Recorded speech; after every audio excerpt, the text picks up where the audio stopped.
നിങ്ങളുടെ favourite shows ഇനി ഒരിക്കലും മിസ്സാവില്ല. ഇപ്പോൾ C5 കാണും നിങ്ങളുടെ ഫേവറേറ്റ് ഷോ തികച്ചും സൗജന്യമായി. മാളു ഇനി ഒന്നിനും വിഷമിക്കരുത് കേട്ടോ? ഇല്ല. മിടുക്കി. നമുക്ക് വൈകിട്ട് പോകേണ്ടതല്ലേ? അതിനു മുൻപ് ഞാൻ ജോലികളൊക്കെ തീർക്കട്ടെ. ഓക്കേ.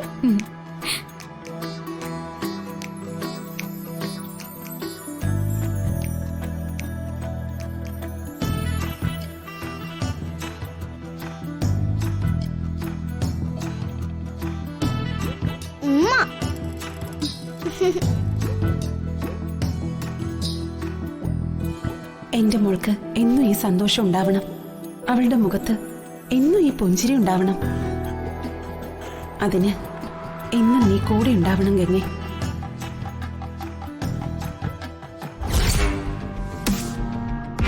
എന്തായാലും ഗംഗയ്ക്ക് അങ്ങനെ ഒരു ലോക്ക് ഇട്ടത് നന്നായി. മഹിക്ക് ആപത്ത് വരുമെന്ന് പറഞ്ഞതുകൊണ്ട് അവള് ശരിക്കും ഭയക്കും. മഹിക്ക് ഒന്നും പറ്റാതെ നോക്കേണ്ടത് അവളുടെ കടമയാണെന്ന് അവൾക്കറിയാം.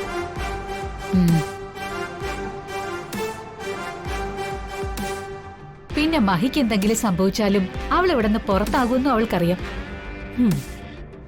അക്കാര്യത്തിൽ എനിക്ക് അത്ര ഉറപ്പൊന്നുമില്ല. നമ്മൾ ചിന്തിക്കുന്നതിനപ്പുറം ബുദ്ധി ആ ഗംഗയ്ക്കുണ്ട്. പല അവസരങ്ങളിലായി അവൾ അത് തെളിയിച്ചതുവാ. ഇപ്പൊ സംഭവിച്ചതെല്ലാം ഗംഗയും മുത്തശ്ശിയും കൂടെ പ്ലാൻ ചെയ്ത് നമ്മളെ മണ്ടരാക്കിയതാണെങ്കിലോ? മഹിയേട്ടന്റെ സ്വത്തുകള് സ്വന്തമാക്കാൻ അവർ നടത്തിയ നാടകമാണെങ്കിലോ? അങ്ങനെയായിരിക്കാൻ സാധ്യതയില്ല.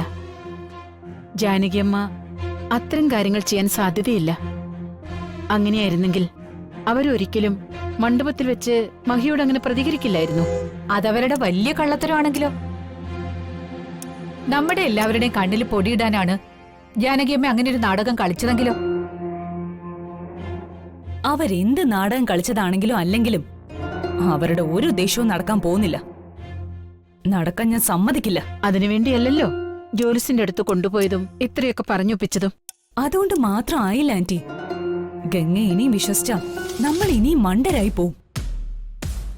പലപ്പോഴും അവളെ വില കുറച്ച് കണ്ടതുകൊണ്ടാ നമ്മളിപ്പോ ഈ അവസ്ഥയിലെത്തിയത്. ഇനി അത് സംഭവിക്കരുത്. നമ്മുടെ നോട്ടക്കുറവുകൊണ്ട് അവരൊരിക്കലും ഒന്നിക്കാൻ പാടില്ല. ഒരിക്കലും അങ്ങനെ സംഭവിക്കാതിരിക്കാൻ ഗംഗയുടെ നിഴല് പോലെ ഞാൻ കൂടെ ഉണ്ടാവും.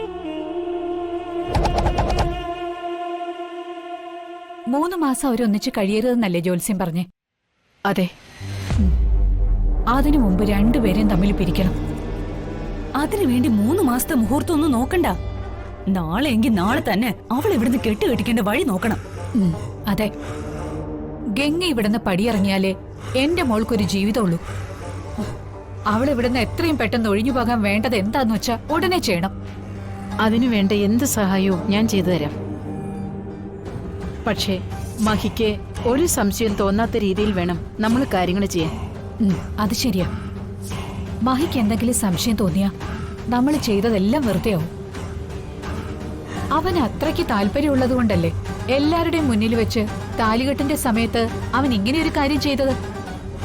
എത്ര പ്രതീക്ഷയോടെയാ ഞാൻ ഇത്തവണ മണ്ഡപത്തിൽ കയറി ഇരുന്നതെന്നറിയോ? ഗൗരിയുടെ ഭാഗത്തുനിന്ന് ഒരു പ്രശ്നം ഉണ്ടാവില്ലെന്ന് എനിക്ക് ഉറപ്പായിരുന്നു. അതുകൊണ്ട് ഇത്തവണ കല്യാണം നടക്കുമെന്ന് ഞാൻ ഉറപ്പിച്ചതാ. എന്നിട്ടും താലി കെട്ടുന്നതിന് തൊട്ടു മുമ്പ് മഹിയേട്ടൻ ഇങ്ങനൊരു ചതി ചെയ്യുമെന്ന് ഞാൻ പ്രതീക്ഷിച്ചില്ല. കഴിഞ്ഞത് കഴിഞ്ഞു. നമുക്ക് നിയന്ത്രിക്കാൻ പറ്റുന്ന കാര്യങ്ങളായിരുന്നില്ല സംഭവിച്ചത്. അതുകൊണ്ട് ഇനി അതോർത്ത് ദുഃഖിച്ചിട്ടൊന്നും ഒരു കാര്യവുമില്ല. നമ്മളെക്കൊണ്ട് ഇനി എന്താ ചെയ്യാൻ പറ്റുന്നെന്ന് നോക്കാം. നോക്കിയ പോരെ നാത്തോനെ. അവളെ എത്രയും പെട്ടെന്ന് ഇവിടെ നിന്ന് ഓടിക്കണം. എന്നിട്ട് മഹിയുടെ ഭാര്യയായി എന്റെ മകൾ ഈ വീട്ടിലുണ്ടാവണം. അതിന് വേണ്ടതെല്ലാം നമ്മൾ ഇന്നു മുതൽ ചെയ്യും. എത്രയും പെട്ടെന്ന് ഗംഗയെ നമ്മൾ ഇവിടുന്ന് കെട്ടുകെട്ടിക്കും.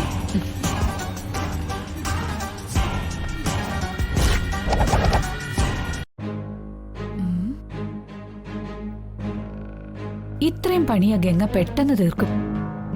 ഇത് പോരാ.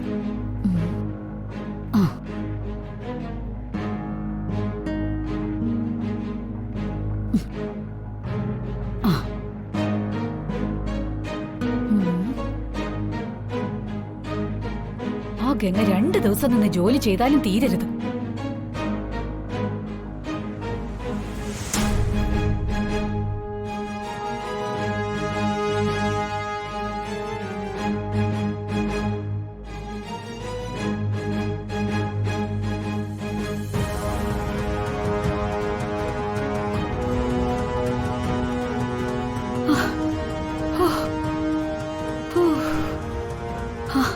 ഇത് വൃത്തികേടാക്കാൻ ഇത്രയും പാടാണെങ്കിൽ ഇത് വൃത്തിയാക്കാൻ അവള് നല്ല പണിയെടുക്കേണ്ടി വരുമല്ലോ.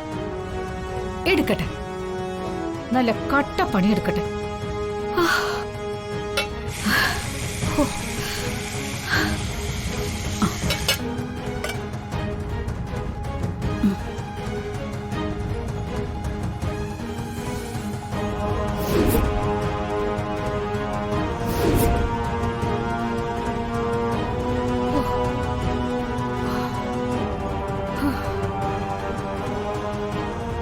ഗംഗ, ഗംഗേ,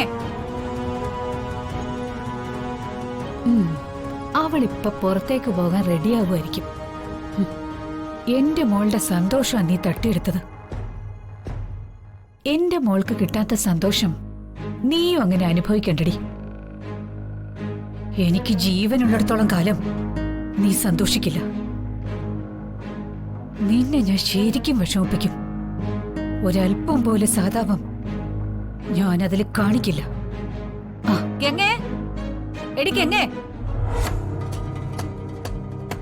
നീ ഇതെന്തെടുക്കുക? എവിടെയായിരുന്നു ഇത്ര നേരം? ഞാൻ എത്ര നേരം കൊണ്ട് വിളിക്കുക? ഞാൻ മഹിയേട്ടന്റെ മാളുവിന്റെയും കൂടി പുറത്തു പോവാൻ റെഡിയാവാൻ തുടങ്ങായിരുന്നു. ആ, വീട്ടിലെ ജോലിയെല്ലാം തീർക്കാതെയാണോ കറങ്ങാൻ പോകുന്നേ? അതൊക്കെ സീമേച്ച് ചെയ്തോളില്ലേ? ആ, സീമയൊക്കെ പോയിട്ട് സമയം എത്രയെന്ന് വിചാരിച്ചിട്ടാ? അവളിപ്പോ അവളുടെ വീട്ടിൽ ചെന്നിട്ടുണ്ടാവും. നിനക്ക് കുറച്ചെങ്കിലും ഒരു ഉത്തരവാദിത്വം ഉണ്ടോ? ഈ വീട്ടിലെ ഗൃഹനായിക നീയാ ഇപ്പൊ. അപ്പോ അടുക്കള ഒതുക്കേണ്ടതും നിന്റെ ജോലിയാ. അത് ചെയ്യാതെ അതെല്ലാം ബാക്കിയുള്ളവർ ചെയ്തോട്ടെ എന്നാണോ നീ വിചാരിച്ചിരിക്കുന്നേ? അയ്യോ, ഞാൻ അങ്ങനെയൊന്നും വിചാരിച്ചിട്ടില്ല. അത് ചെയ്ത് തീർത്തിട്ട് നീ എവിടാന്ന് വെച്ചാ പോയാ മതി കേട്ടോ. ഇടി, നിന്ന് കണ്ണു മിഴിക്കാതെ പോയി ജോലി തീർക്കാൻ നോക്കടി.